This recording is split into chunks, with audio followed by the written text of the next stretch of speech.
ওকে।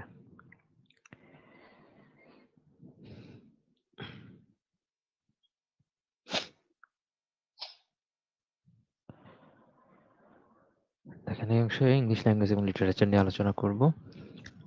তো এখানে কিন্তু ১৬টা প্রশ্ন কমন ছিল। What is the antonym for the word deformation? Formation মানে হচ্ছে যেটার ফর্মটা ঠিক থাকবে, যেটা কিনা গঠনগত দিক থেকে কোনো আকৃতির কোনো চেঞ্জ থাকবে না। ডিফরমেশন মানে হচ্ছে যার কিনা আকৃতির চেঞ্জ হয়েছে, অর্থাৎ সেটাকে বলা হয় বিকৃতি, আমরা বলতে পারি। তাহলে বিকৃতির এখানে কিছু সিনোনিম দেওয়া আছে, যেমন ডিস্টরশন, কন্টরশন, ডিসফিগারমেন্ট। হ্যাঁ, ফিগার থেকে ডিসফিগারমেন্ট আসছে, এগুলো হচ্ছে সিনোনিম। তো অ্যান্টোনিম হচ্ছে এখানে হোলনেস। হোলনেস মানে সম্পূর্ণতা, মানে পুরোপুরি ঠিক আছে, অবিকল আছে, সেটাকে বলা হচ্ছে হোলনেস। তো এটার ক্ষেত্রে আমরা জানি এখানে হোলনেসটা ইউজ করাটা সবচেয়ে ভালো। আর হচ্ছে এখানে যদি ডিফরমেশন না থেকে যদি ম্যালফরমেশন থাকে, সেটাও কিন্তু একটা বিকৃতির দিক থেকেই যাচ্ছে। হ্যাঁ? তো এগুলো হচ্ছে সিনোনিম অর্থে ব্যবহার করবেন। আর হোলনেস, যেটা হোলনেস থাকবে মানে যার কোনো বিকৃতি থাকবে না। এটাকে আবার বলা হয় আনবেন্ডিং ও বলা যেতে পারে। আনবেন্ডিং, অন্য অর্থে আনবেন্ডিং ও বলা যায়। ঠিক আছে? তবে এখানে হোলনেসটা এটার সাথে ঠিক আছে। হোয়াটস ইনস্ক্রাইবড অন এ টম্ব? হ্যাঁ, কোনো কিছুর উপরে যদি টম্ব বলতে এখানে বোঝাচ্ছে যে সমাধি। হ্যাঁ, সমাধির উপরে যদি কোনো কিছু লেখা হয়, তাহলে সেটাকে বলা হবে সমাধিলিপি। তো সমাধিলিপিকে একসাথে বলা হবে অনার্স সাবস্টিটিউশন, যেহেতু এটা এপিটাফ বলা হবে। এপিটাফ মানে হচ্ছে সমাধিলিপি। সমাধিলিপি, এপিটাফ। আর এপিটোম যেটা বলা আছে, এপিটোমের এমনি যদি বলা হয় কোনো কিছু সারসংক্ষেপ করা, সেটাকে বলা হয় সামারি করা, সেটা হচ্ছে এপিটোম, সারসংক্ষেপ। আর একটা আছে এপি এপিফেট। হ্যাঁ, এপিসোড দেওয়া আছে। এপিসোড মানে হচ্ছে সুদীর্ঘ কাহিনীর অন্তর্গত উপাদান।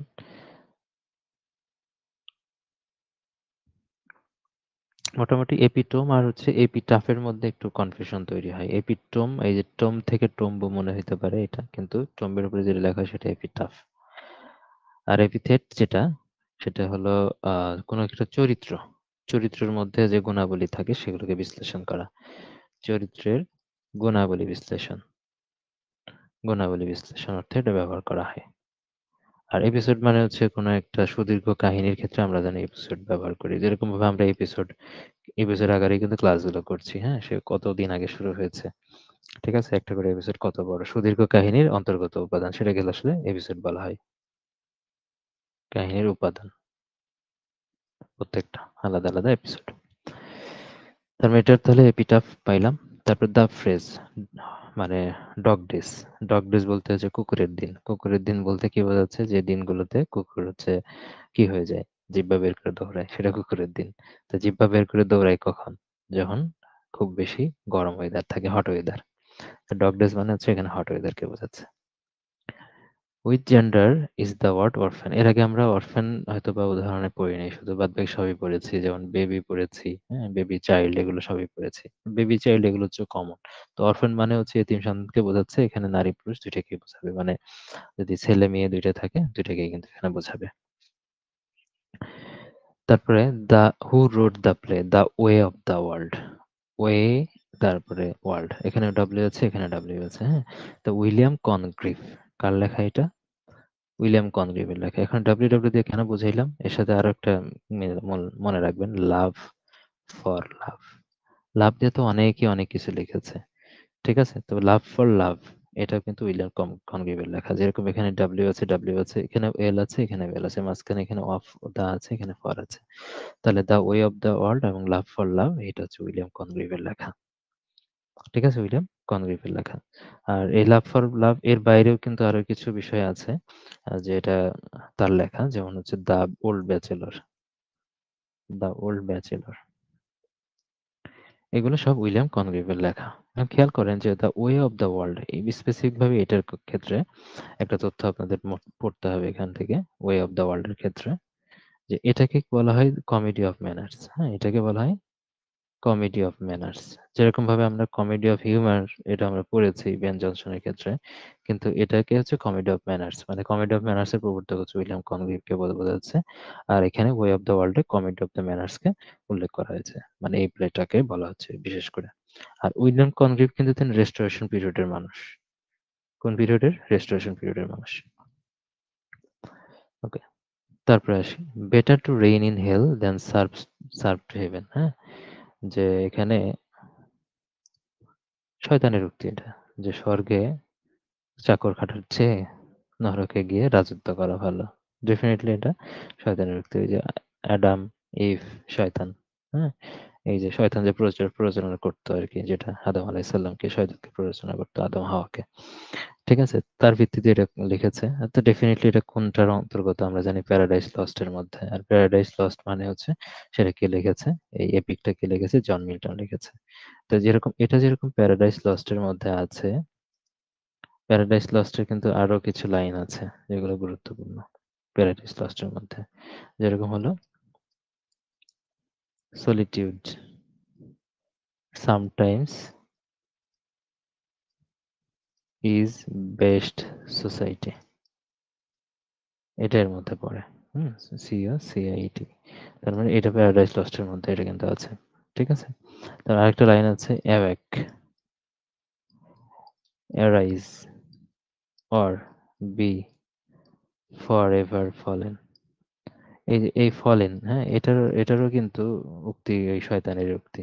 এটা যেরকম ভাবে প্ররোচনা করেছে, এটাও তার। এরাই একে এক, জেগে ওঠো, এরাইজ, হ্যাঁ, মানে ওই একই অর্থাৎ বোঝাচ্ছে, জাগো, ওঠো, এবং অথবা ফর এভার ফলেন, না হলে সে একদম চিরজীবনের জন্য তুমি মানে নিমজ্জিত হয়ে যাবে, এই অর্থে বোঝাচ্ছে আর কি। শয়তান প্ররোচনার ক্ষেত্রে ব্যবহার করা হয়েছে। আর প্যারাডাইস লস্টের একটা কিন্তু গুরুত্বপূর্ণ থিম আছে। কি থিম সেটা?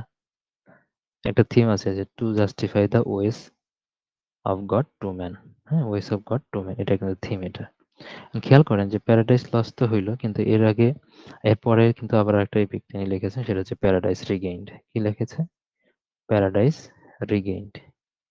এগুলো কিন্তু খুবই গুরুত্বপূর্ণ, তার এই দুইটা। অন্ধ অবস্থায় প্যারাডাইস লস্ট লিখেছে। তো দেখেন, এই প্যারাডাইস রিগেইনের মধ্যে একটা উক্তি আছে, the childhood shows the man as morning shows the day. সকালের সূর্য দেখলেই যেমন দিনটা কেমন যাবে সেটা বোঝা যায়, একজন মানুষের শৈশব দেখলে বোঝা যায় যে সে ভবিষ্যতে আসলে কেমন করবে। তো সেটা প্যারাডাইস রিগেইনড মধ্যে বলা আছে। এছাড়াও কিন্তু আরো কিছু তার লেখা আছে, যেমন লাইসিডাস আমরা পড়েছি। তারপরে এরোপিসিডিকা অফ এডুকেশন, এগুলো কিন্তু তার লেখার মধ্যে পড়ে। Who is not an Irish writer, এর আগে আমরা পড়েছি, এটা আইরিশ রাইটার কয়েকজনের নাম পড়েছি, তো সেই জায়গা থেকে এটা অ্যান্সার করা যায়। তো এটা কমন হিসেবে ধরা যায়। যেরকম আমরা নাম পড়েছিলাম কি, জিবি শ পড়েছিলাম, খেয়াল করেন জিবি শ ডাব্লিউ ইয়ার্স এটা ছিল। ঠিক আছে, আবার যদি লিখি আমরা, ক্ষতি নাই এখানে, জিবি শ ডাব্লিউ ইয়ার্স, কারণ এটা এতটা গুরুত্বপূর্ণ। তারপরে এখানে কিছু আছে, যেমন অস্কার ওয়াইল্ড আছে, জেমস জয়েস আছে, জনাথন সুইফট, এই তিনটাও আমরা পড়েছিলাম। তার মানে ডিএইচ লরেন্সটা কিন্তু তিনি ইংলিশ মানুষ, মানে ব্রিটিশ মানুষ। হ্যাঁ, ইংলিশ, তাহলে ইংলিশ রাইটার তিনি। যে বিষয় এটা আছে এখানে, যেটা লিখলাম, যেরকম অস্কার ওয়াইল্ড লিখেছিলাম, অলিভার গোল্ড স্মিথও লিখেছিলাম আমরা, গোল্ড স্মিথ। তারপরে Edmund Burke, BURK, Edmund Burke, এটা পড়েছিলাম। তারপরে Samuel Beckett, Samuel Beckett, BECKE. দেখেন, এটা আইরিশটা তো আমরা পড়েছি, হ্যাঁ, খুবই ভালো কথা। কিন্তু এর বাইরে সিঙ্গেল অন্য আরো কিছু মানে ন্যাশনালিটির দিক থেকে কিছু রাইটার আছে যেগুলো গুরুত্বপূর্ণ। যেমন স্কটিশটা অনেক বেশি গুরুত্বপূর্ণ। স্কটিশ কিছু রাইটার আছে। হ্যাঁ, স্কটিশ রাইটার খুবই গুরুত্বপূর্ণ। স্কটিশ রাইটারের মধ্যে মিল পাবেন যে এই স্কট কথাটা লেখা থাকে। যেমন স্যার অল্টার স্কট। যেরকম স্যার অল্টার স্কটের মধ্যে স্কটিশ, এখান থেকে স্কটিশ নিতে পারেন। আবার স্যার দেওয়া আছে। এর নামের আগে কি আছে? স্যার আছে। স্যার দিয়ে আরেকজনের নাম আছে, তিনি স্কটিশ হবে। তার মানে sir Arthur, Arthur Conan Doyle, DOYLE। এটাও স্যারের মধ্যে আছে। এই দুইটাতে এমনি মনে থাকবে, সাথে আরেকটা কষ্ট করে মনে রাখতে হবে, এটাও বড় নাম, RL স্টিভেনসন, স্টিভেনসন। এই তিনটা হচ্ছে স্কটিশ, খুব গুরুত্বপূর্ণ। আর এর সাথে দিব আরেকটা হলো রাশিয়ান। রাশিয়ানের মধ্যে কিছু জিনিস আপনারা, একটা নাম কতদিন পড়েছেন, বরিস পাস্তারনাক, তিনি নোবেলটা রিফিউজ করেছেন। তো এখানে Alexander Pushkin, Alexander Pushkin Jules Verne, তারপরে বরিস পাস্তারনাক, যেটা আমি গতদিন আপনারা পড়েছেন আর কি। Boris Pasternak, PASTERNAK, Boris Pasternak. তো এটা লিখে দিলাম। এর বাইরে ন্যাশনালিটির দিক থেকে আরো অনেক রাইটার আছে, মানে আইরিশের সাথে মিল রেখে স্কটিশ এবং রাশিয়ান এই দুটো দিলাম। A herd of cattle is passing, মানে গরুর পালের কথা বলা হচ্ছে। তো গরুর পালের ক্ষেত্রে হার্ট ব্যবহার করা হচ্ছে, ডেফিনেটলি হার্ট একটা কালেকটিভ নাউন। এরকম আরো যে কালেকটিভ নাউন আছে যেগুলো সমষ্টি বোঝায়, যেরকম আছে ফক আছে, FOLOCK, ফক।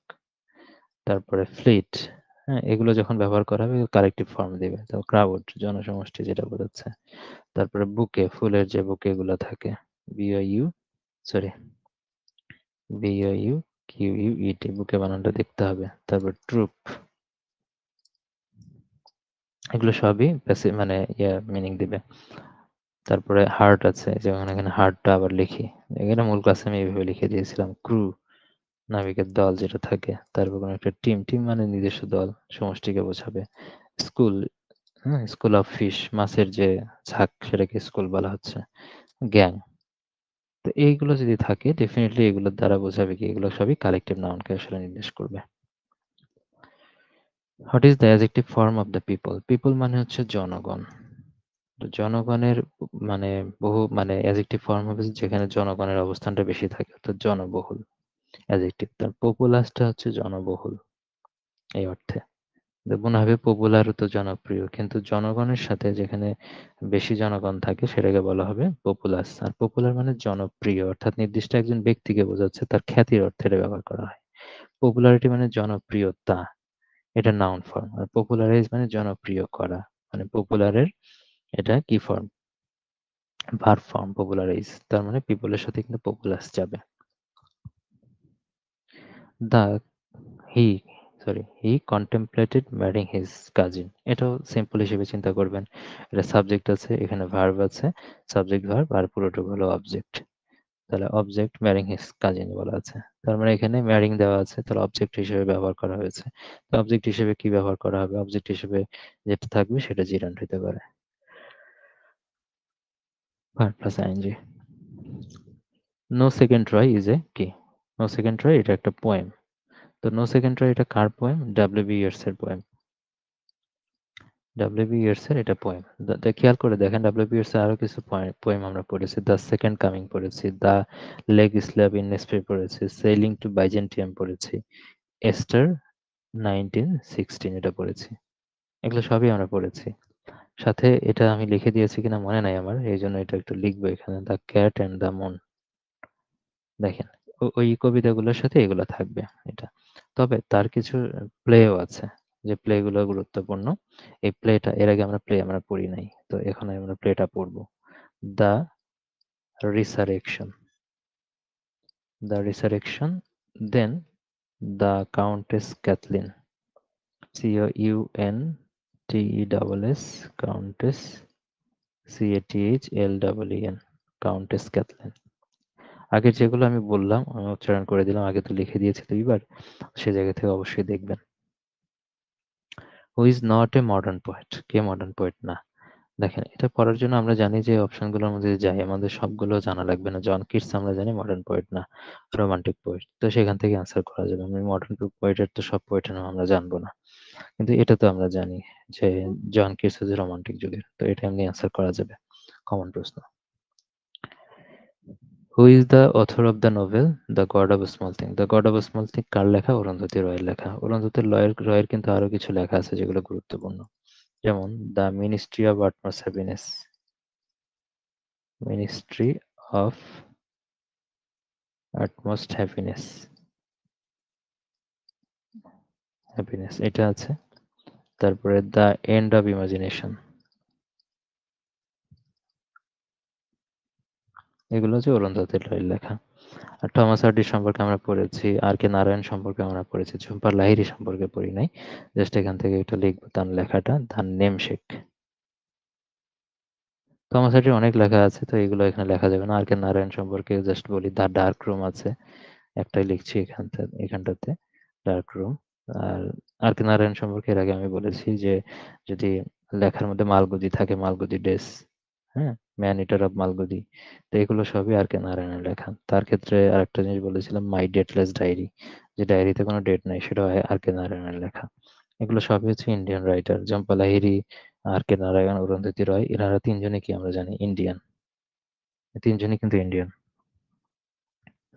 তারপর which of the following novels is not written by an English writer. দেখেন, এটা একটা খেয়াল রাখার বিষয় যে ইংলিশ রাইটার কে কোনটা লেখছে, মানে প্রথম কথা হচ্ছে কে কোনটা লেখছে এটা জানা থাকতে হবে।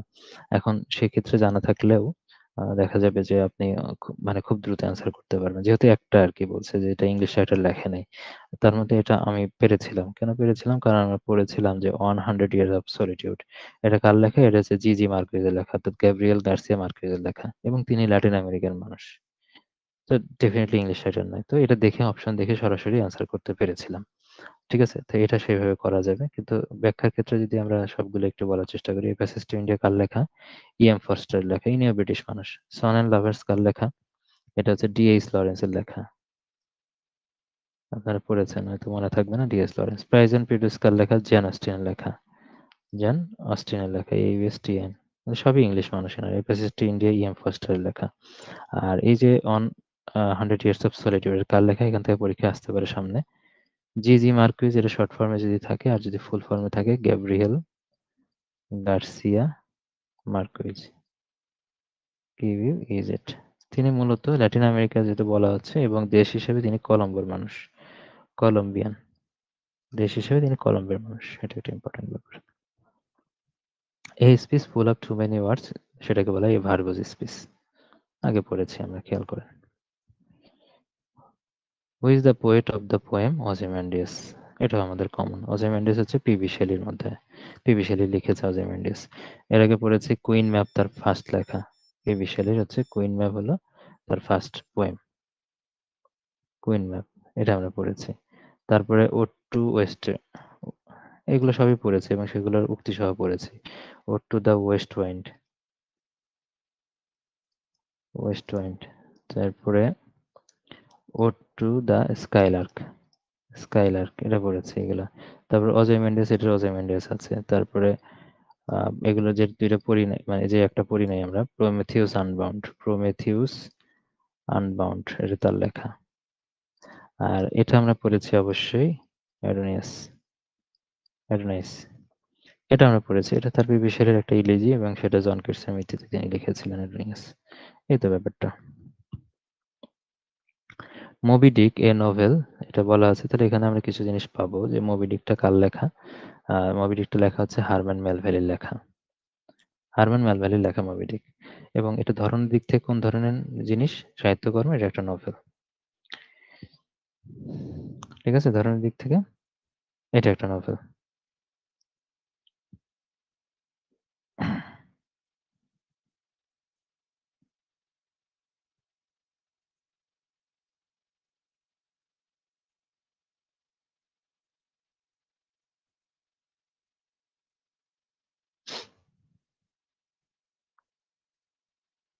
ধরনের দিক থেকে এটা একটা নোভেল, এবং এই নোভেলটা দেখেন, এটা আসতে পারে মোবি ডিক কোন ধরনের সাহিত্যকর্ম, নোভেল। আর এই সাহিত্যকর্মটা আসলে কি কার উপর ভিত্তি করে লেখা আর কি? হ্যাঁ, একটা হোয়েলকে নিয়ে লেখা, তিমিকে লেখা, ডব্লিউ.এস. হেলকি, হ্যাঁ, তিমিকে নিয়ে লেখা এটা। হারম্যান মেলভেলের এটা তিমিকে নিয়ে লেখা। যেহেতু এখান থেকে মবি ডিক সম্পর্কে আসছে, তাহলে মবি ডিকের এখান থেকে কিন্তু ক্যারেক্টার আসতে পারে। আমরা জানি কিছু জিনিস নতুন যখন ইন্ট্রোডিউস হয়, সেখান থেকে পরের প্রশ্ন কিছু আসে, সেটা কার উপর লেখা হইতে পারে, সেটা ক্যারেক্টার কি, এগুলো কিন্তু গুরুত্বপূর্ণ হয়ে যায়। তো এটার ইসমাইল, ISHAMAEL, ইসমাইল, মূলত এটা ছিল ন্যারেটর, হ্যাঁ, চরিত্রের মধ্যেও আছে এবং ন্যারেটর। এটার মোবি ডিক এই নোভেলের ন্যারেটর তিনি ছিলেন। হ্যাঁ, আরো আছে, এই একটা যদি পড়েন একটাই ইম্পর্টেন্ট হবে। তারপরে ক্যাপ্টেন আহাব, এটা একটা আছে, আর স্টারবাক, একটা যদি পড়তে চান ইসমাইল আপনাকে পড়তে হবে, এবং ইসমাইলটার ভূমিকা ছিল, তিনি এটার ন্যারেটর ছিলেন। আর একটা দেখেন, নতুন একটা নাম আছে এখানে, যে মার্ক টুইনের নাম আমরা পড়েছি, উইলিয়াম ফকনারের নামও পড়েছি। এই জায়গাটা একটু গুরুত্বপূর্ণ। যেমন নাথালিয়ান হ্যাথর্ন, হ্যাঁ, হ্যাথর্ন, নাথালিয়ান হ্যাথর্ন। তো হ্যাথর্নের কথা বলা আছে, এটা নতুন নাম একদম, আগে কখনো পড়া হয়নি। ন্যাথানিয়েল হ্যাথর্নের অনেক লেখা আছে, আমি দেখেছি সার্চ করে। এখন সবচেয়ে বেশি যেটা, সবগুলো তো এখন পড়া সম্ভব না। ন্যাথানিয়েল হ্যাথর্ন সম্পর্কে যদি একটা পড়া যায়, যদি তার নাম যেহেতু এসেছে, যেরকম আগে আমরা ফার্নহিল পড়লাম, ডেলেন থমাসের লেখা। তো ওই জায়গা থেকে যদি নাথিলেন হ্যাথর্ন থেকে কোনো প্রশ্ন আসে, তাহলে দেখা যেতে পারে এই প্রশ্নটা হলেও আসতে পারে। আর একটা সাহিত্যকর্ম লিখবেন, the Scarlet Letter. Scarlet Letter, LE Scarlet তার লেখা। তারপর দেখেন মার্ক টুইন আছে। মার্ক টুইন সম্পর্কে এর আগে আমরা পড়েছিলাম। ঠিক আছে, মার্ক টুইন সম্পর্কে, তবে এটাতে মনে হয় পড়ি নাই, আর এসআই মেবি পড়ি নাই। তার অনেক লেখা আছে। তার লেখার মধ্যে দ্য অ্যাডভেঞ্চার অফ হাকেলবারি ফিন, এটা কিন্তু খুবই গুরুত্বপূর্ণ। CKLEBERRY, হাকেলবারি ফিন, FINN, এটা। তারপর the adventure of Tom swear, SAWYER, এই দুইটা হচ্ছে মার্ক টুইনের লেখা। আর উইলিয়াম ফকনারের কথা আমরা এমনিতেই লিখেছি, যেমন অ্যাজ আই লে ডাইং, তারপরে দ্য সাউন্ড অ্যান্ড ফারি, অ্যাবসালম অ্যাবসালম, এগুলো ছিল উইলিয়াম ফকনারের মধ্যে। বিশেষ করে যে সবগুলো নাও লেখেন, তাহলে অ্যাজ আই লে ডাইংটা লেখেন, লে ডাইং, অ্যাজ আই লে ডাইং, তারপর দ্য সাউন্ড অ্যান্ড ফারি, অ্যাবসালম অ্যান্ড অ্যাবসালম, এই বিষয়গুলো কিন্তু তার লেখা। এখন এটা গুরুত্বপূর্ণ আলোচনা গেল, বিশেষ করে মার্ক টুইন এবং নাথালিয়ান হাথর্নের ব্যাপারে। তারপরে মেইন প্রশ্নটাও খুবই গুরুত্বপূর্ণ ছিল।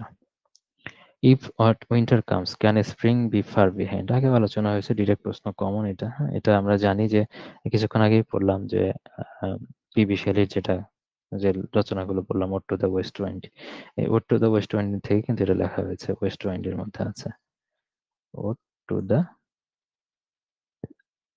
ওয়েস্ট উইন্ড এর মধ্যে আছে।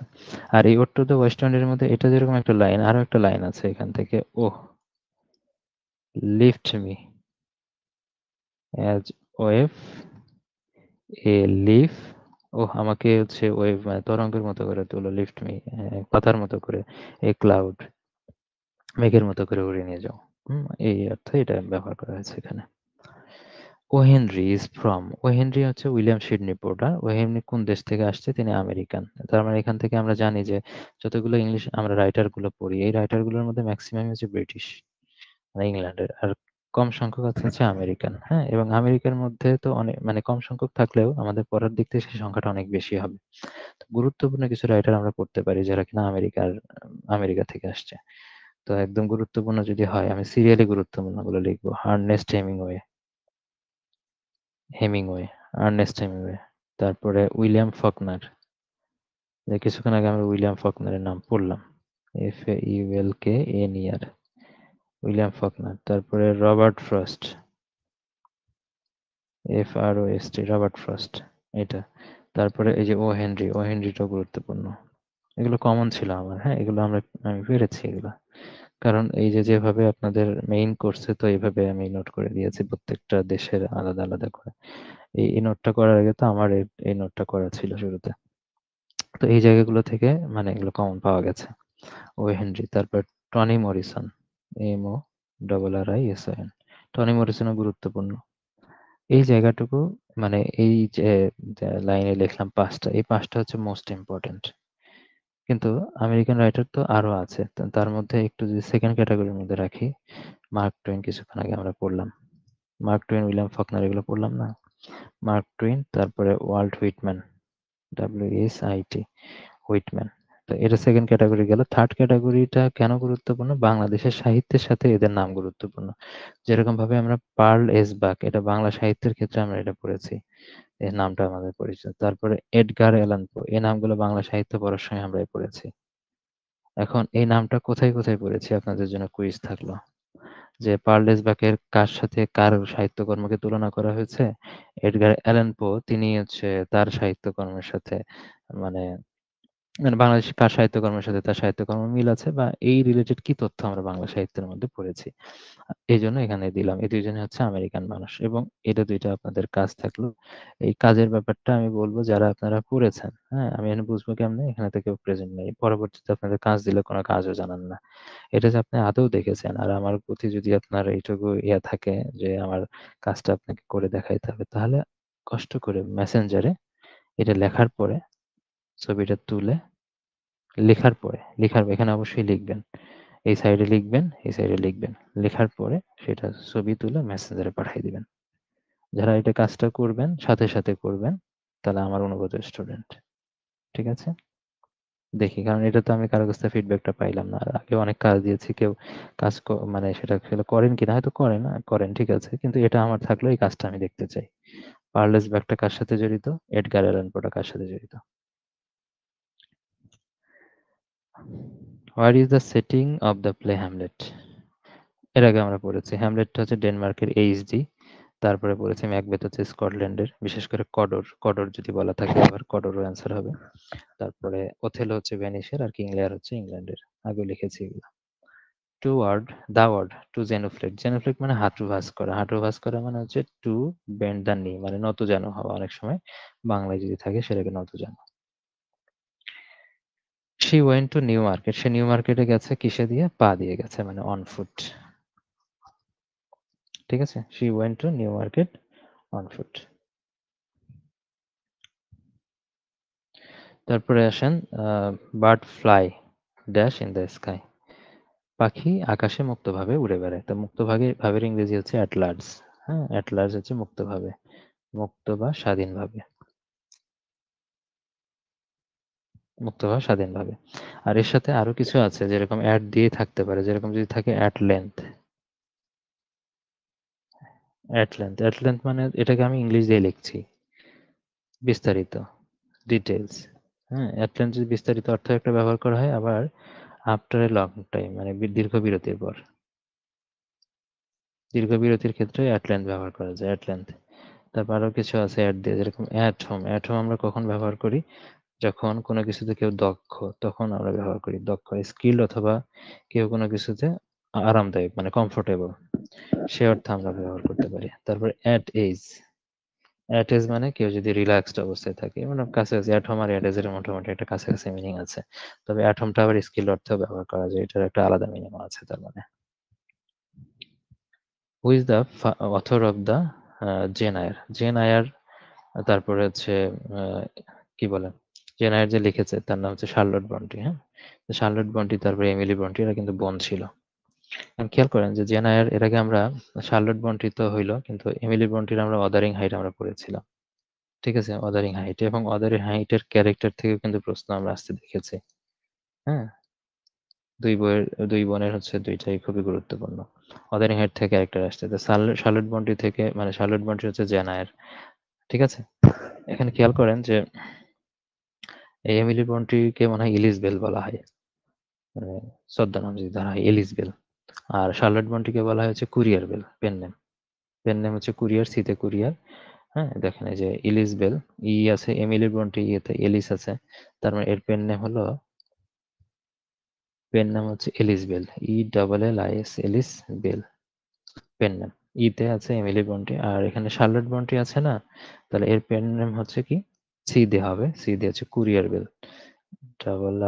RR কুরিয়ার বেল, এটা।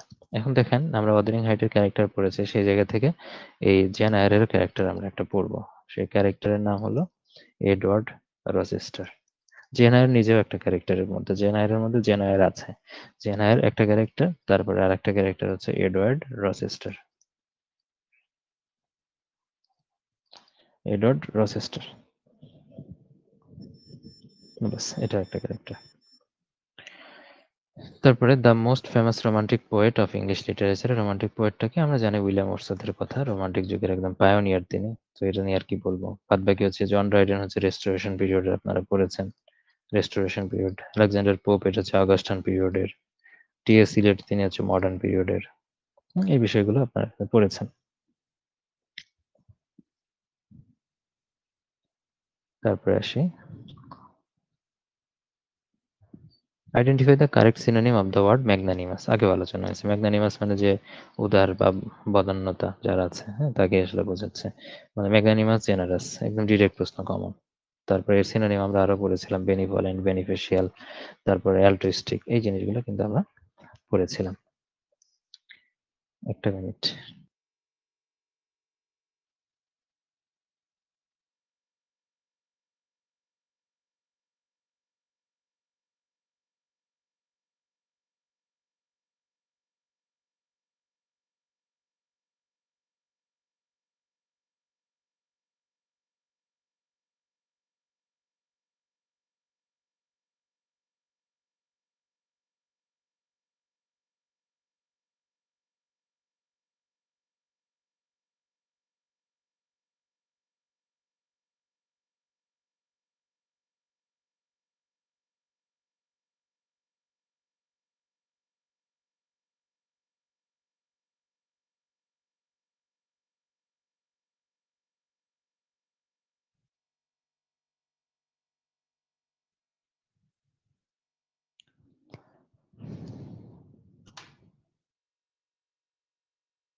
তার মানে এখানে ম্যাগনানিমাস যেটা বললাম, বেনিভোলেন্ট, বেনিফিশিয়েন্ট, তারপর অ্যালট্রুইস্টিক, এগুলো সিনোনিম।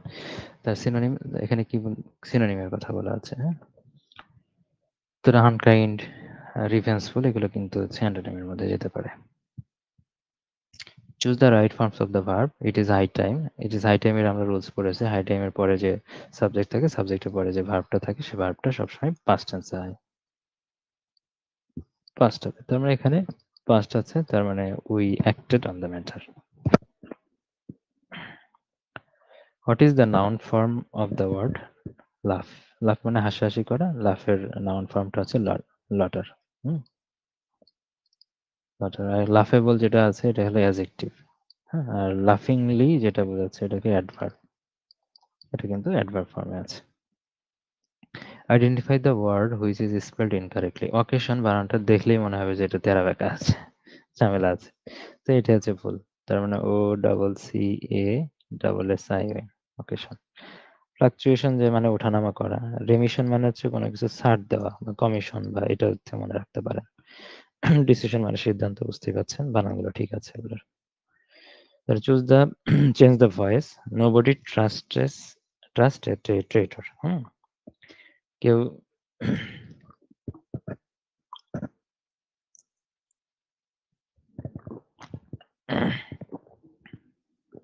দেখেন এখানে নোবডির কথা বলা আছে। নোবডিকে যখন আমরা ইয়ে করবো তাহলে এনিবডি আমরা বলতে পারি। নোবডি ট্রাস্টেড এ ট্রেটর, তার মানে এ ট্রেটরটা আগে থাকবে। A traitor is not trusted by anybody. ব্যাস, এখান থেকে আছে এটা। যখন আমরা যাচ্ছি এটা, এখানে যেহেতু ইজ নট ব্যবহার করা হচ্ছে, আর ইজ নট বাই নোবডি তো বলা যাবে না, দুটো নেগেটিভ নেগেটিভ হবে না। এখানে নেগেটিভ আছে, এটা তার positive, anybody. Dash was both a poet and painter. কে হচ্ছে পোয়েটও ছিল এবং পেইন্টারও ছিল, সেটা হচ্ছে উইলিয়াম ব্ল্যাক। উইলিয়াম ব্ল্যাক এটা কিন্তু ওই যে আমরা জানি যে রোমান্টিক যুগের তিনি রাইটার ছিলেন। তো উইলিয়াম ব্ল্যাকের কিছু রাইটিংস আছে, যেরকম হলো ম্যারিজ অ্যান্ড মোরাল, এটা খুবই গুরুত্বপূর্ণ। Marriage of marriage and moral না, ম্যারিজ অ্যান্ড মোরাল তো ইয়ের মধ্যে চলে গেল। তারপর marriage of hell and heaven, hell and heaven, heaven, marriage and hell and heaven. তারপরে সংস অফ এক্সপেরিয়েন্স,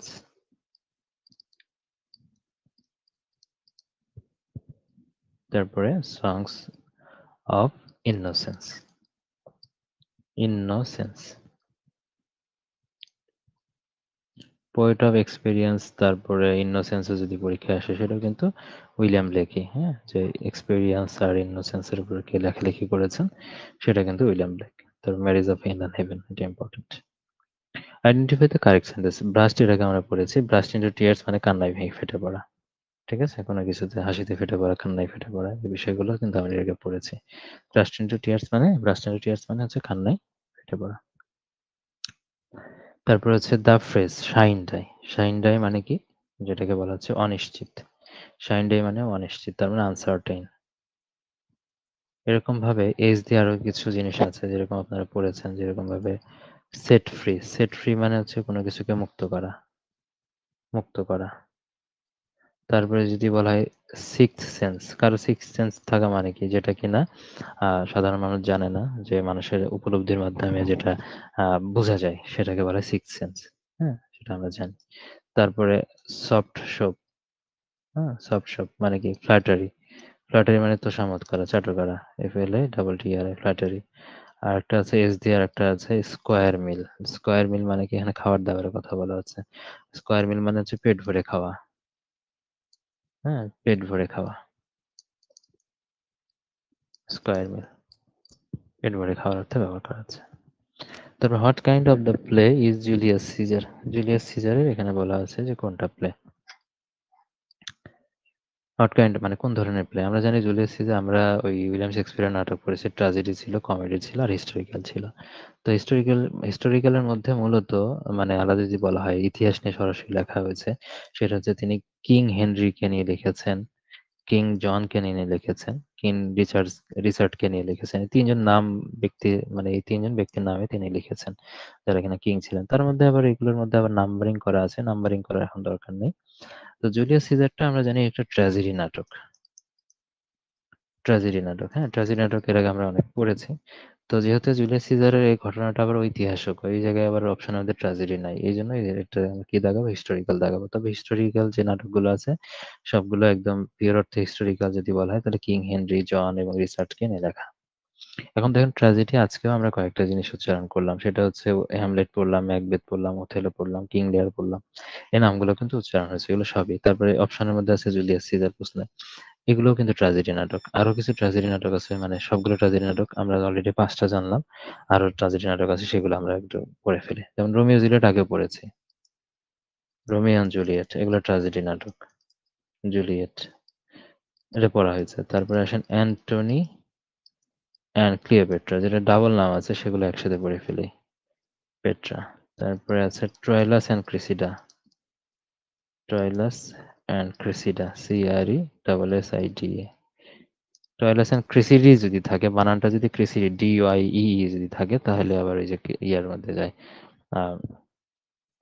জিওফ্রি চসারের মধ্যে চলে যায়। আপনারা পড়েছেন। তারপর হচ্ছে টাইটাস অ্যান্ড্রোনিকাস, এটা। তারপরে সিম্বেলিন। সিম্বেলিন সবগুলো একটু লিখে নিন। টয়লাস অ্যান্ড ক্রিসিডা এগুলো দেওয়া আছে, তো এই পর্যন্ত মনে থাকবে, কারণ অ্যান্ড দেওয়া আছে। পরের গুলো একটু সিরিয়াস মনে রাখবেন। টাইটাস অ্যান্ড্রোনিকাস, সিম্বেলিন। তারপরে কোরিওলেনাস, শেষে টিমন অফ অ্যাথেন্স। টিমন অফ অ্যাথেন্স এটা সবার শেষে লিখলাম, কারণ এটা হচ্ছে একটা আনফিনিশড প্লে, এটা শেষ করে যেতে পারেননি। এটা একটা অসম্পূর্ণ নাটক, unfinished play, Timon of Athens. তো এখান থেকে পরীক্ষা আসতে হবে নিচের কোনটি unfinished play, Timon of Athens. আর মাঝখানে টি দিয়ে আরেকটা আছে, টাইটাস অ্যান্ড্রোনিকাস আছে, আর সি দিয়ে দুইটা আছে, সিম্বেলিন আর ক্যারিওলেনাস। এগুলো মনে রাখবেন। তার 25 নম্বর প্রশ্ন, do you have any money dash you? আপনার পকেটে টাকা থাকা, মানি ব্যাগে টাকা থাকা মানে কি আপনার উপরে টাকা থাকা বোঝাচ্ছে। তার মানে do you have any money on you. হ্যাঁ, তোমার উপরে কোনো টাকা আছে, উপরে থাকা মানে কি তোমার পকেটে কোনো টাকা আছে না মানি ব্যাগে টাকা আছে, এই অর্থে। হ্যাঁ, কাছে থাকা, টাকা থাকা অর্থে এটা আসলে বোঝানো হচ্ছে। ওকে, তারপরে আসি গাণিতিক যুক্তির মধ্যে। গাণিতিক যুক্তি এটা লেখার ক্ষেত্রে এটা হচ্ছে নিচে আছে এরকম ভাবে, হ্যাঁ, নিচে আছে টু বেজ হিসেবে।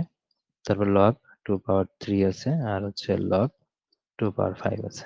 তো এরকম ভাবে যখন বেস থাকে, উপরে পাওয়ার যখন দেওয়া আছে, এগুলো যেহেতু এখানে লগ 2 আছে, এখানে পাওয়ার পাওয়ার গুণন করা যায়। তার মানে 2 log 2, এখানে 3 গুণন 5 যোগ আছে, 3 × 5 = 15। আবার 2 log 2, এখানে 15, এটার অ্যান্সার হলো 15। কারণ এটা আমরা এমনিতেই এইভাবে পড়েছিলাম যে লগ এর পাওয়ার a হইলে এটার মান 1 হয়। ঠিক তেমনি ভাবে যদি এরকম থাকে যে a লগ তারপরে a পাওয়ার b, এরকম যদি ধরেন এর পাওয়ার a যদি ধরা হয়, তাহলে এখানে যে পাওয়ারটা থাকবে সেটাই হবে অ্যান্সার, অর্থাৎ b হলো অ্যান্সার। এখানে 15 আছে, 15 অ্যান্সার, অর্থাৎ এইটুকুর মান হয়ে যায় 1। এটা মনে রাখার, যদি মানে এই সেন্সে যদি মনে রাখেন যে এখানে এর পাওয়ার এর থাকলে 1 হইতো, আর এটাকে যদি সামনে নিয়ে আসেন এটার মতোই প্রায়, তো এটার মানও কিন্তু 1 হয়ে যায়। অর্থাৎ এইটুকু যদি থাকে, যে সূত্রটা হলো এটা, মেইন সূত্রটা, যে এ থাকে লগ এর পাওয়ার যদি বি থাকে, তাহলে এই বির মানটা, এই মানটা বি হিসেবে যেটা আছে সেটাই অ্যান্সার হয়। এবং যেহেতু 15 আছে, এটা অ্যান্সার হলো 15। এটা এইভাবে করতে হয়। তারপরে আসে যে এর সমাধান সেট কোনটা। এর সমাধান সেটের ক্ষেত্রে এটা অপশন টেস্ট করাটা সবচেয়ে বেটার হবে। কিভাবে অপশন টেস্ট? আপনি শুরু থেকে যদি করতে চান, যে এখানে দেওয়া আছে 1 -1 2, এখানে 3টা আছে না ফাঁকা সেট, মানে এর কোনো সমাধান নাই। অপশন টেস্ট করে এটা করা যাবে। এখন অপশন টেস্ট কিভাবে করবেন? যদি 1 দিয়ে চিন্তা করেন, এখানে যদি 1 বসান, তাহলে 1 - 2, আচ্ছা 1 নিচে বসানো সবচেয়ে ভালো। যদি 1 - 1 দেন, নিচে হয় এটা 0, এটা 0। আর এটাকে যদি এপাশে পার করে দেন, মান হইতে হবে 2। তার মানে নিচে 0 থাকা মানে তো এগুলো তো ইনফিনিটিভ মান দিবে। তার মানে এটার তো মান কখনো 0 হবে, 2 হবে না। -1 থাকা মানে এখানে ধরেন কত থাকবে? এখানে -1 -1, এখানে -2 হবে, এখানেও কি হবে? -2 হবে। -2 হলো। আর এখানে যদি -1 দেওয়া হয়, হুম, -1 দিলাম। তাহলে এখানে হচ্ছে কি -3 হচ্ছে। আর এখানে তো কিছু বসানো যাচ্ছে না। তাহলে এখানে 1 -2 কাটাকাটি তো করা যাবে না। মানে এখানে মান আসতে হবে মিনিমাম ১ আসতে হবে হিসাব করে, এটার মানও ১ আসতে হবে। তাহলে তো ১ যোগ করলে 2 হয়। বা অন্য কিছু হইলেও ২ দিয়ে যোগ করলেও কিন্তু হবে না এখানে। ২ এর মধ্যে ২ যোগ দিলে এখানে তো 0 হয়ে যাচ্ছে। তো 0 থাকলে নিচে এখানে ২ এর মধ্যে থেকে ১ বাদ দিলে 1 হচ্ছে। তার 2/১ যোগ করলে এখানে 2 হয়ে যাচ্ছে। আর এখানে তো এখানে ২ এর মধ্যে থেকে 1 বাদ দিলে এখানে কিন্তু কি হচ্ছে? এটা 0 হয়ে যাচ্ছে। উপরে 0 হওয়া মানে তো 0 ডিভাইডেড বাই 1। তো এগুলোর মান তো আসবে না। ঠিক আছে? তার মানে ডেফিনিটলি এটা দিয়ে হচ্ছে না, এটা দিয়ে হচ্ছে না, এটা দিয়ে হচ্ছে না। তো ডেফিনিটলি এটার মান হচ্ছে ফাঁকা সেট। এটা করাটাই সবচেয়ে ভালো। আবার আলাদা করে আপনি যদি মনে করেন না এগুলো হচ্ছে আমি ক্যালকুলেশন করব মানে ম্যাথের বই আগাবো তারপর সমাধানে যাব। সময় বেশি লাগবে। যেটা অপশন টেস্ট করলে সবচেয়ে ভালো হয়। তারপর আসেন এর সেটের মান বলছে। এই সেটের মানের দিকে আমরা লিখি কি আছে।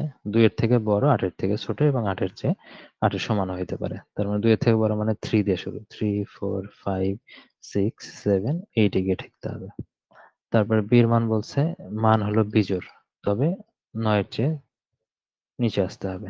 বিজোড় এবং ৯ এর থেকে নিচে বা এবং ৯ এর সমান হইতে হবে। অর্থাৎ ১ থেকে শুরু করা যাবে। ১, ৩, ৫, ৭, ৯ এগুলো নেওয়া যাবে। তার মানে ২ টার মধ্যে কমন কোনটা? a set b এর মধ্যে কমন আছে। এখানে ৩ আছে, এখানেও ৩ আছে। ৩ তারপর এখানে ৫ আছে, এখানে ৫ আছে, এখানে ৭ আছে, এখানে ৭ আছে। তার মানে ৩, ৫ এবং ৭। অপশন ক ইজ দ্য রাইট আনসার।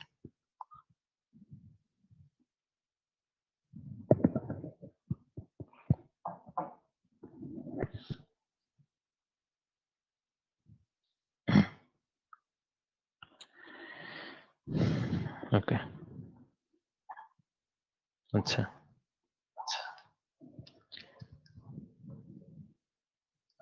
এরপরে একটি অনুষ্ঠানে কিছু লোক উপস্থিত ছিল। তারা কেবল একজন মাত্র মানে তারা কেবল একজন মাত্র একজনের সাথে একবার কর্মর্দন করতে পারে। মানে প্রত্যেকে প্রত্যেকের সাথে একবার করে কর্মর্দন করতে পারবে। যদি কর্মর্দনের সংখ্যা ৩০০ হয় তাহলে অনুষ্ঠানে মোট কত সংখ্যা ছিল? মোট কতজন লোক ছিল? ধরেন এরকম যদি না বলে যদি এরকম থাকতো যে একটা প্রোগ্রামে ১৫ জন মানুষ ছিল। ধরেন এরকম ভাবে বলা থাকলো। প্রত্যেকে প্রত্যেকের সাথে কর্মর্দন করলো। তাহলে কর্মর্দনের সংখ্যা কত হবে? কর্মর্দন করতে ২ জন হাত লাগবে না। ২ জন ব্যক্তি একসাথে থাকে। তখন এই ধরনের ম্যাথগুলো 15C2 দিয়ে করা যায়। ১৫ জন ব্যক্তি আছে, প্রত্যেকের সাথে প্রত্যেকে কর্মর্দন করলো। তাই 15C2 এটা অ্যান্সার করলে অ্যান্সারটা চলে আসবে। যেহেতু এখানে ওই ১৫ লোকের সংখ্যা বলা নাই। মানে এখানে n এর সংখ্যাটা দেওয়া নাই। কিন্তু এটার রেজাল্টটা দেওয়া আছে ৩০০। তো সেটা আমরা কি করতে পারি? অর্থাৎ nC2 সমান হলো ৩০০ লিখতে পারি। কর্মর্দন সংখ্যা প্রত্যেকে প্রত্যেকের সাথে করবে মানে এখানে 2 আর আমরা জানি যে 2 থাকা মানে কি যখন আমরা 15C2 হইতো তখন 15 গুণন 14 লিখতাম নিচে আমরা কি দিতাম 2 দিতাম এইভাবে মানে 1 কমে যায় 15 থেকে 1 কমে যায় 14 হলো। তো ঠিক এটাকে যদি আমরা ভাঙাই তাহলে কি হবে n ইন্টু n মাইনাস 1 1 কমে গেল আর নিচে হচ্ছে সূত্র 2 থাকলো সমান ৩০০। এটাকে ভাঙাইলে আমরা পাচ্ছি যদি n ইন্টু n মাইনাস 1 ও যদি আপনারা রাখেন তাও চলবে দুইভাবে। আবার এটাকে ভাঙাইলেও কিন্তু এখানে দেখেন ৬০০ হলো। আবার এটাকে ভাঙাইলে কিন্তু আমরা জানি n স্কয়ার মাইনাস n হয়। আচ্ছা ওই ভাঙাভাঙির দিকে না গেলেও অ্যান্সারটা আমরা পেয়ে যাবো। এখন অপশন যদি জাজ করেন যে এখানে ৬০০ আছে। ৬০০ কে আপনি কততে গুণন করলে আপনি ৬০০ পাবেন অপশনগুলোর মধ্যে। এটা যদি আপনি চিন্তা করেন এবং সেগুলো কিন্তু হিসাব হইতে হবে কিন্তু ২ টা পাশাপাশি সংখ্যা। ঠিক আছে? একটা হলো n যেটা নিবেন। n এর মান যদি ১৫ হয় n - 1 14 হইতে হবে। এরকম বিষয়। তো দেখেন এরকম তো কোনো কিছু এর মধ্যে নাই। তার মানে যদি আপনি যে শুরু থেকে শুরু করেন ২৪, ২৪ যদি n ধরেন তাহলে ২৩ পরেরটা হবে ২৩। ২৪ আর ২৩ যোগ করলে কখনোই ৬০০ হবে না। কারণ ৪ আর ৩ শেষে আছে। কখনোই হবে না। যদি n এর মান এবার ২৫ ধরেন, তাহলে ২৫ এর ছোট হলো ২৪। এবার খেয়াল করেন ৪ ৫ ২০। মানে এবার শেষে কিন্তু 0 আছে। তার মানে এটা ২৪ এবং ২৫ যদি হিসাব করেন তাহলে ৬০০ আসবে। অর্থাৎ n এর মান এখানে কত?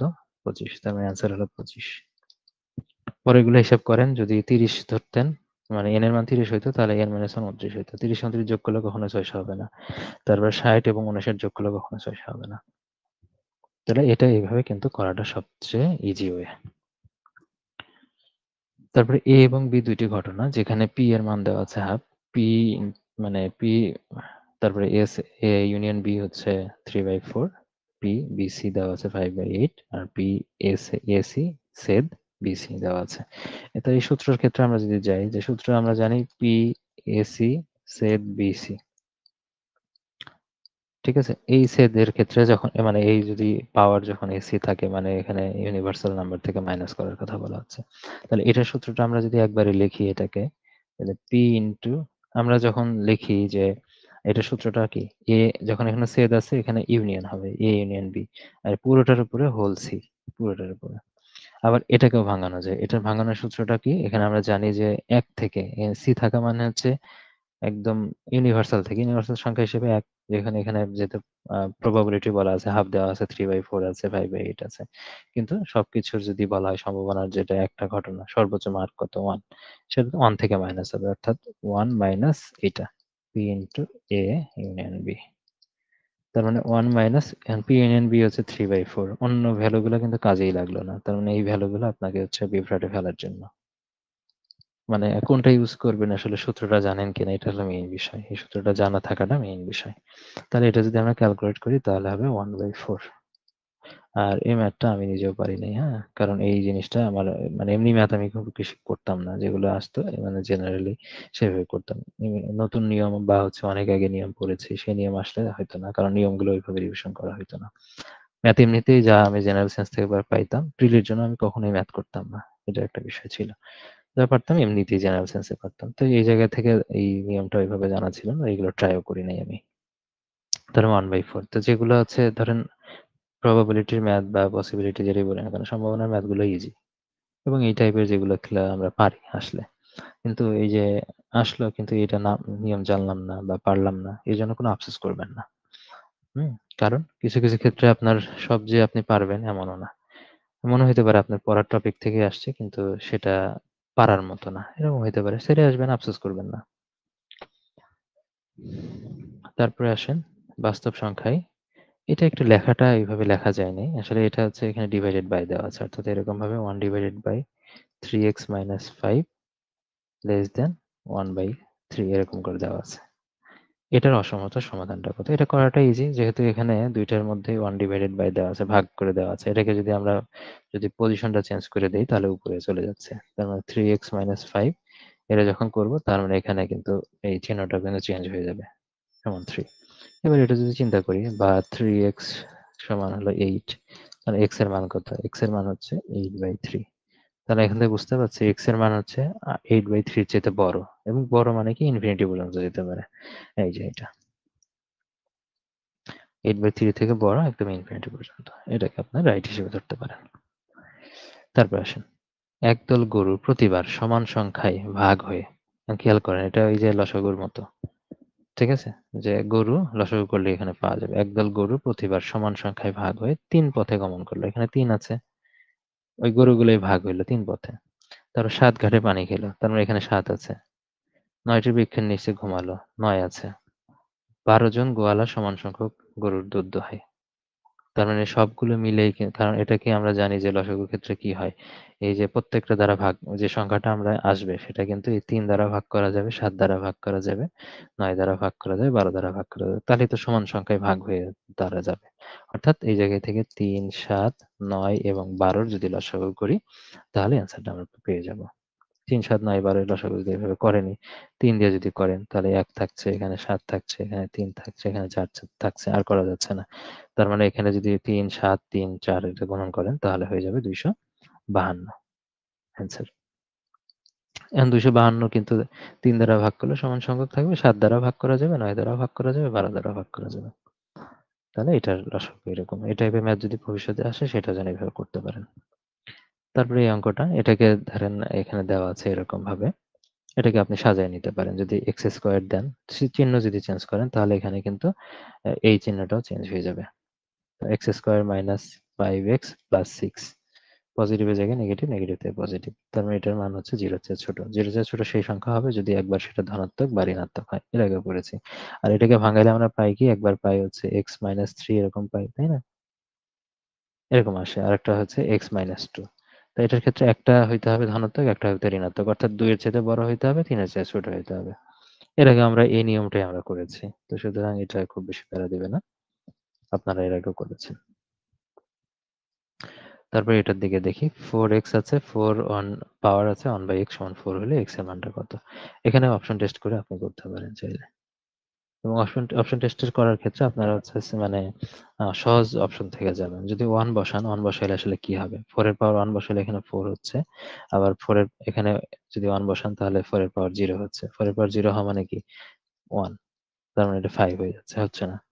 পরেরটা হাফ নিব, তারপর 1/3 1/4 নিব। এইভাবে যাবো। ছোট থেকে বড় মানে সহজ থেকে একটু কঠিনের দিকে। যদি এবার মানে হাফ নেই, তাহলে 4 এর পাওয়ার হাফ প্লাস 4 এর পাওয়ার 1 মাইনাস হাফ। দেখেন, খেয়াল করে দেখেন ২ টা সেম আসবে না? 4 এর পাওয়ার হাফ আর হচ্ছে এটা 4 এর পাওয়ার 1 এর মধ্যে থেকে হাফ বাদ দিলে হাফই থাকছে। আর কোনো কিছুর পাওয়ার হাফ মানে কি? ওটা হচ্ছে √4। খেয়াল করেন রুট কেমন ভাঙালে হাফ পাই না, তাহলে √4 পাচ্ছি, তার মানে এখানে 2 + 2 তার মানে 4 হয়ে যাচ্ছে। এটাই অ্যান্সার। খুব মজার অঙ্ক না এটা? খুব মজার অঙ্ক। তারপর আসেন অসীম পদের সমষ্টি আমরা এর আগেও আমরা বের করেছি। অসীম পদের সমষ্টি বের করার ক্ষেত্রে আমরা পড়েছি a/1 - r। এর মানটা দেওয়া আছে, এর মান হচ্ছে 1/4। ঠিক আছে, এটা দেওয়া আছে। 1 মাইনাস এখানে বলা আছে r এর মানটা। r এর মানটা কিভাবে? আমরা জানি দ্বিতীয় পদ থেকে প্রথম পদটা আমরা যদি কি করি? অনুপাত করি। অনুপাত করার ক্ষেত্রে এটা থাকলেও এটা মাইনাস দেওয়া আছে, আর এটাকে যদি অনুপাত করি নিচে না লিখে একবারই লিখতে পারি 4/1।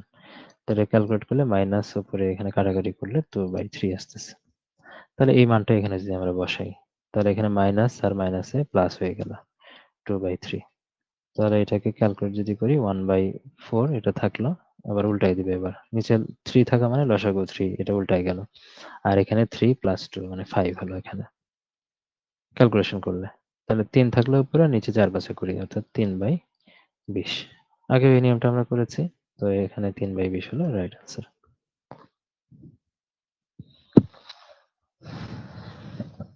তারপরে এই টাইপের করেছে। একটা কোণের মান তার পূরক কোণের মানের অর্ধেকের সমান, এটা পড়েছিলাম। কোণটির মান কত? এখানে সম্পূরক কোণের মান বলছে।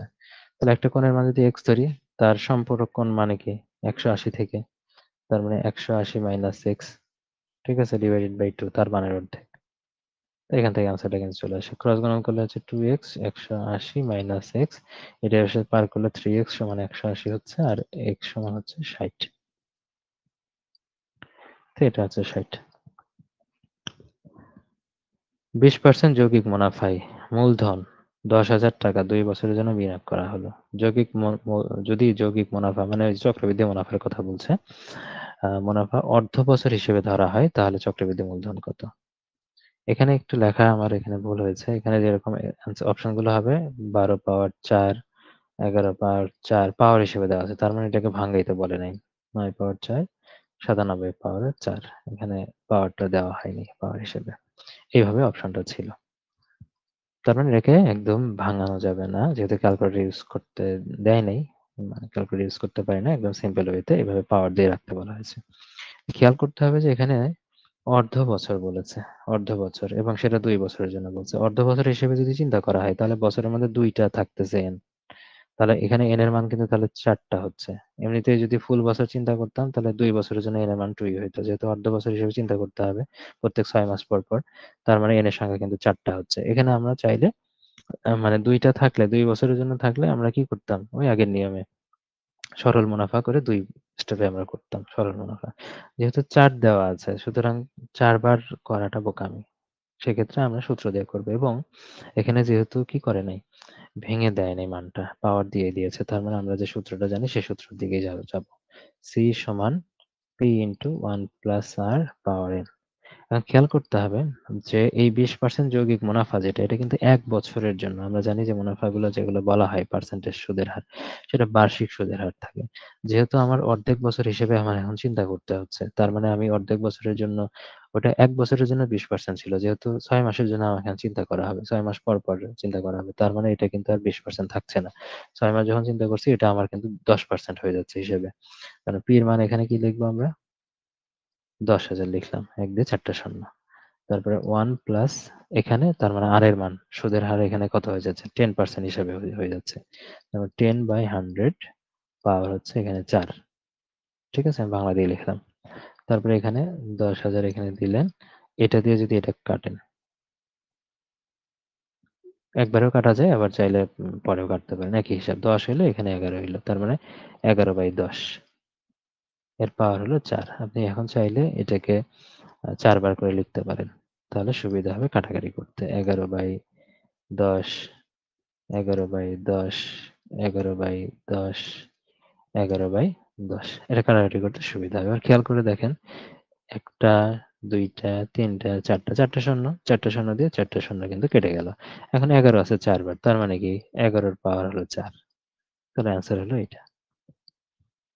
এখান থেকে কিন্তু এটা ইজিলি এভাবে করা যায়। তারপরে আসেন যে x সমান √4 এবং √3 দেওয়া আছে। যখন এরকম ভাবে প্রথমে বড় সংখ্যা পরে যদি ছোট সংখ্যা থাকে আমরা কিন্তু ব্যস্ত অনুপাত করে কিন্তু 1/x এর মানটা আমরা নিয়ে এসেছি। যেহেতু এটার ক্ষেত্রে আমাদের সূত্র লাগবে কি 1/, এটা তারপরে -3ab a প্লাস b এই সূত্র লাগবে। এই সূত্রের ক্ষেত্রে আমাদের এটা লাগবে, x এর মান দেওয়া আছে, 1/x আছে, টোটাল এটার মানটা লাগবে। এর আগে আমরা করেছি। আর এই টাইপের গুলো আমরা ব্যস্ত অনুপাত দিয়ে করতেই পারি, সেটাও আপনারা শিখেছেন, বেশ কয়েকবার আপনাদের করিয়েছি। আর এক্ষেত্রে একটা ট্রিক্স হলো যদি প্রথমে বড় পরে ছোট সংখ্যা থাকে তখন এগুলো উল্টাই দিলে সাধারণত ম্যাক্সিমাম ক্ষেত্রে দেখেছি যে এখানে প্লাস থাকলে এখানে মাইনাস আসে। আর খেয়াল করেন যে এটার তাহলে মান কত আসবে, তার মানে এই দুইটা যোগফল, এই দুইটা যদি যোগ করা হয়, যোগ যেহেতু করবো তার মানে -3 আর +3টা কেটে যাবে, তার মানে 2√4 হচ্ছে। 2√4 হওয়া মানে কি, এখানে অ্যান্সারটা আসলে কি থাকছে, মানে এখানে 2 থাকছে আর √4 কে করলে হচ্ছে আবার 2 হচ্ছে, তার মানে এটা 4 হয়ে যাচ্ছে। তাহলে এই অ্যান্সার 4টা এখানে বসাবো, 4 এর উপর কিউব, এটা তো কেটে গেল, 3 গুণন 4, 4 এর উপর কিউব করলে হয় 64 আর 3 4 12, অ্যান্সার করলে হয় হচ্ছে 52। তাহলে অ্যান্সার হলো 52 এখানে। তারপরে আসেন, দেখেন এটা আমি চাইলে এখানে এটা দিতে পারতাম প্রশ্ন, কারণ এই টাইপের প্রশ্ন আমরা সলভ করেছি, কিন্তু যে সিনারিওতে এসেছে এটা সহজে কেউ কল্পনা করবে না। 0.01% মানুষ এটাতে কল্পনা করতে পারবে। কিন্তু এই যে কল্পনা শক্তিটা শেখাবো, আগেও আপনারা করেছেন, বৃত্তের মধ্যে আমি দেখিয়েছিলাম যে সমকোণী ত্রিভুজের যে সিস্টেম গুলা 3 4 5 5 12 13, ওই যে সমকোণী ত্রিভুজের যে অনুপাত গুলো মনে আছে তো, সেগুলো। তাহলে দেখেন সেইগুলাই দিয়েই কিন্তু এটা সলভ করা যাবে। একটু খেয়াল করে দেখেন, একটা নৌকা পানির লেভেলে বাঁধা দড়ি দ্বারা ডকের দিকে টানা হচ্ছে। হ্যাঁ, ধরেন এখানে ইয়া থাকলো, এটা হচ্ছে পানির মধ্যে আছে, তাই না? পানি পানি চলতেছে, এখানে পানি,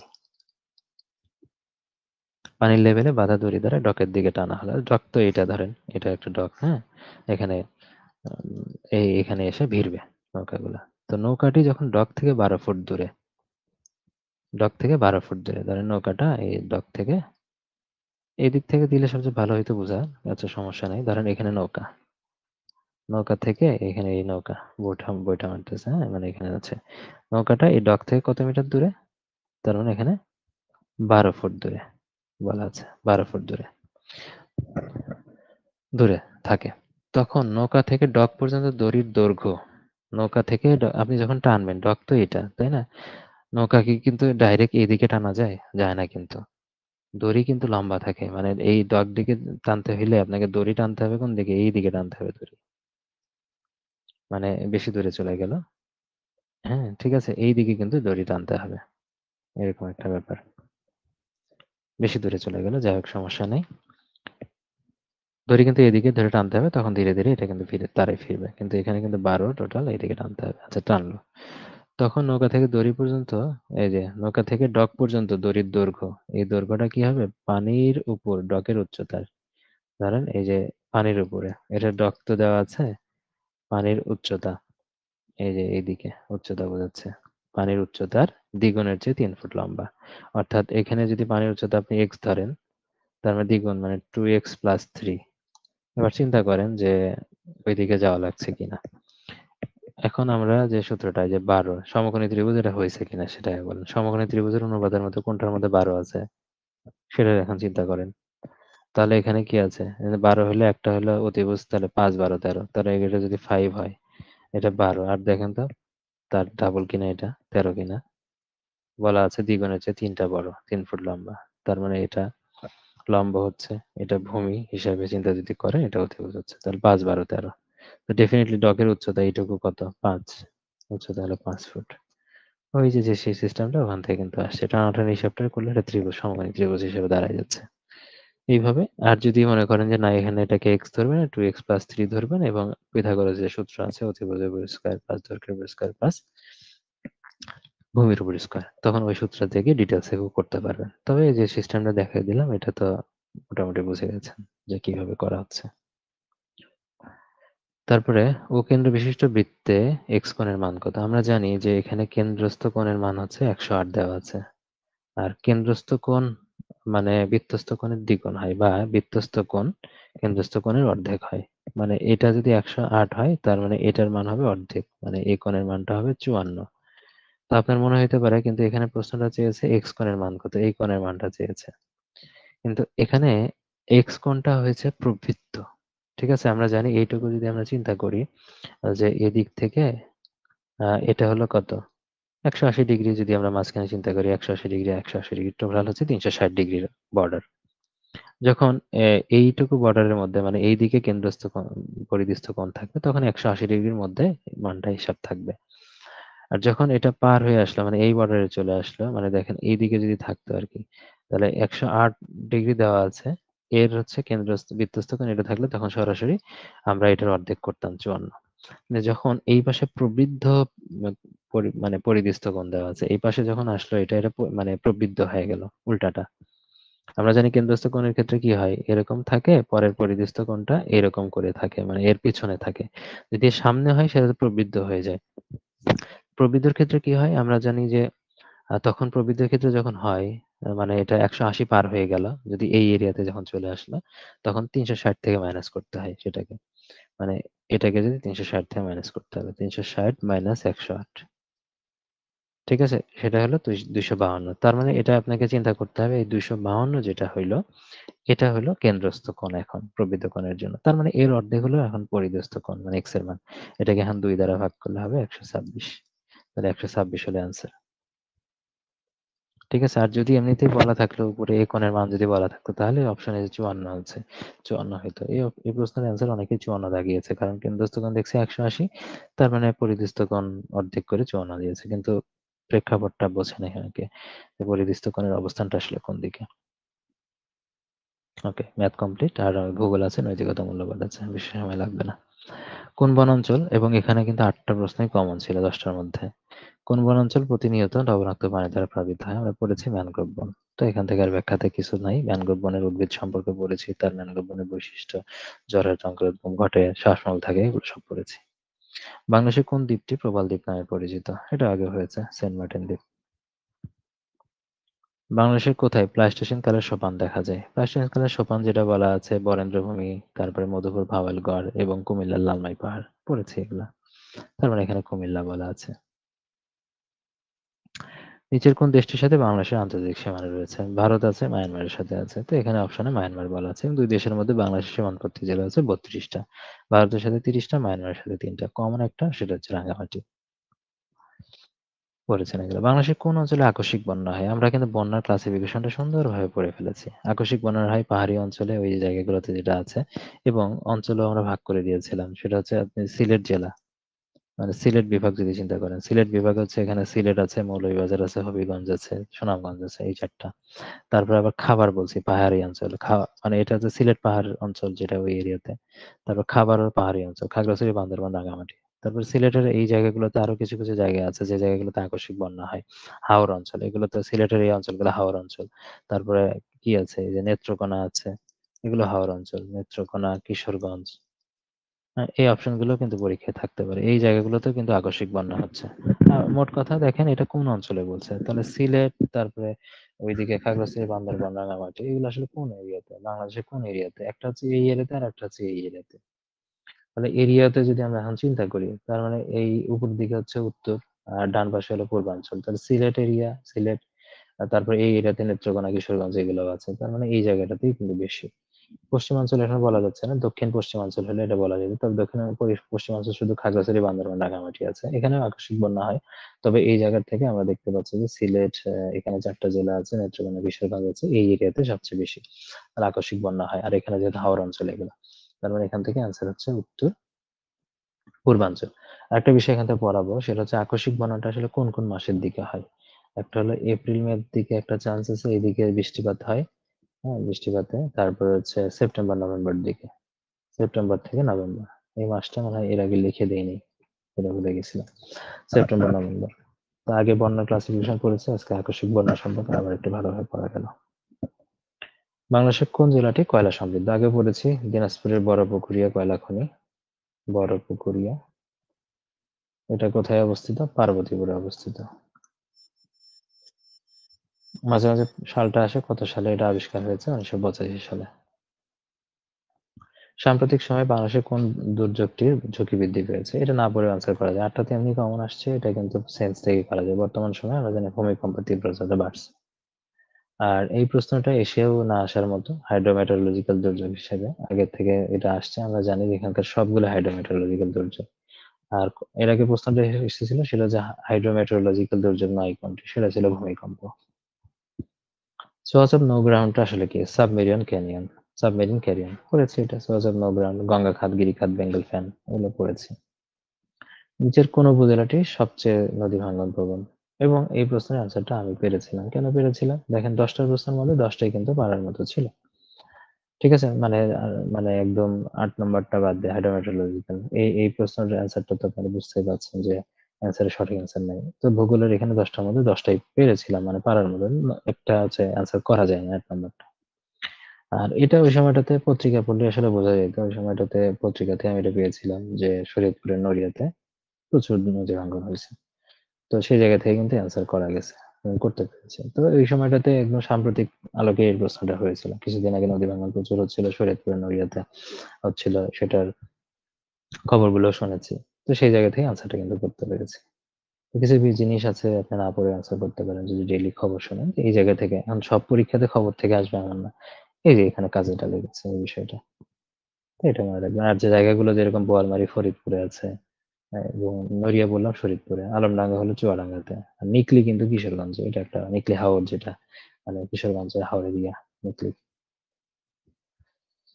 তারপর নৈতিকতা মূল্যবোধ সুশাসনের ৭টা প্রশ্ন ১০টার মধ্যে দিয়ে কমন। হ্যাঁ, নৈতিক মূল্যবোধের উৎস এর আগে আমরা পড়েছি। নৈতিক চেতনা থেকে নৈতিক মূল্যবোধটা চলে আসে। তারপর অন লিবার্টি, অন লিবার্টি পড়েছি এবং এর সাথে আমরা পড়লাম ইউটিলিটারিয়ানিজম, হ্যাঁ, উপযোগবাদ। এটার জনককে বা এই গ্রন্থের লেখক, দুইটা লেখক হচ্ছে জন স্টুয়ার্ট মিল এবং তিনি কি ব্রিটিশ মানুষ। আর ইমানুয়েল কান্ট সম্পর্কে আমরা পড়লাম কর্তব্য নৈতিকতা। এখান থেকে প্রশ্ন আজকেও আসছে। ইমানুয়েল কান্ট সম্পর্কে আরো কিছু আছে, যেরকম ভাবে ক্রিটিক অফ জাজমেন্ট, মানে এগুলো লিখেছি আগের দিন। ক্রিটিক অফ জাজমেন্ট, হ্যাঁ, দেখ সবগুলো আমি লিখছি না এখন। হ্যাঁ, ক্রিটিক অফ জাজমেন্ট, তারপরে critic of pure reason, critique of practical reason, এগুলো পড়েছি।